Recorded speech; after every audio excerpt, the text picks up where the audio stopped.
Bangladesh Singapore ম্যাচটাতে আমি সবচেয়ে বেশি মিস করবো কি জানেন?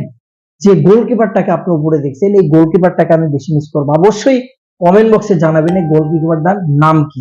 দক্ষিণ এশিয়ার ভিতর এই এশিয়ার মধ্যে সবচেয়ে নাম্বার ওয়ান গোলকিপার ছিল, তাকে কিন্তু ফিরানো হয় নাই।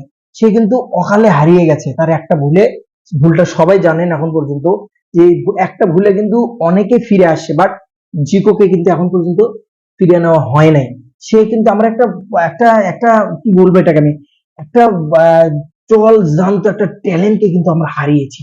একটা ট্যালেন্ট, এই ট্যালেন্টটা যদি বাংলাদেশ আজকে, যে হামজা চৌধুরী আছে, আজকে যে ফাহমুদুল আছে, আজকে যে বাংলাদেশ টিমের সমিত শর্ম আছে, জামাল ভুঁইয়াদের মতো যারা ফুটবলার আছে তাদের সাথে সঙ্গ দিয়ে পাল্লা দিয়ে যদি সে গোলকিপারটা যদি 100% আমরা পেতাম, মনের দিক থেকে তৃপ্তি, আমরা যে কোনো টিমকে হারানোর ক্ষমতা রাখতাম যদি আমাদের কাছে সেই জিকো থাকতো।